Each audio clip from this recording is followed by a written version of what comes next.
செனேகா neuro அப்படின்ற மன்னனுக்கு அட்வைசராக இருந்தார். அதன் மூலிமா நிறைய பணத்தையும் சம்பாதிச்சாரு. ரொம்ப ஒரு பணக்கார வாழ்க்கையும் வாழ்ந்துகிட்டு இருந்தார். அப்படி இருந்தாலுமே வாரத்துக்கு ஒரு தடவையோ இல்லை மாசத்துக்கு சில நாட்கள் ரொம்ப ஒரு ஏழை எப்படிப்பட்ட வாழ்க்கையை வாழ்வானோ அப்படிப்பட்ட வாழ்க்கையை அவர் வாழ்வாராம். எதனால இப்படி பண்றீங்க அப்படின்னு கேட்டப்போ, என் வாழ்க்கையில நடக்கக்கூடிய மோசமான விஷயத்துக்கு நான் தயாராகிக்கிட்டு இருக்கேன். இதுக்கு நான் தயாராயிட்டேன்னா என்னுடைய எதிர்காலம் அவ்வளவு ஈஸியா தோற்கடிக்க முடியாது அப்படின்னு சொல்லுவாராம்.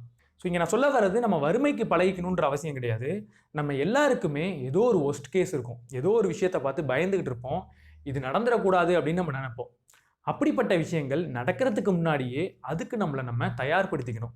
அப்படிப்பட்ட சுச்சுவேஷன் நடந்ததுன்னா அதை எப்படி சமாளிப்போன்றத நம்ம புரிஞ்சு வச்சுக்கிட்டு இருக்கணும். ஸோ அதுக்காக செனேக்கா பண்ண மாதிரி அப்படிப்பட்ட விஷயத்தை நம்ம பழக ஆரம்பிக்கணும். அதுக்கு நம்ம தயாராகிட்டாலே நம்மளை அவ்வளவு ஈஸியாக எந்த ஒரு விஷயத்தாலும் தோற்கடிக்க முடியாது. ரொம்ப ஸ்ட்ரெஸ்ஃபுல்லாக நம்ம ஆக வேண்டிய தேவையும் நமக்கு இருக்காது.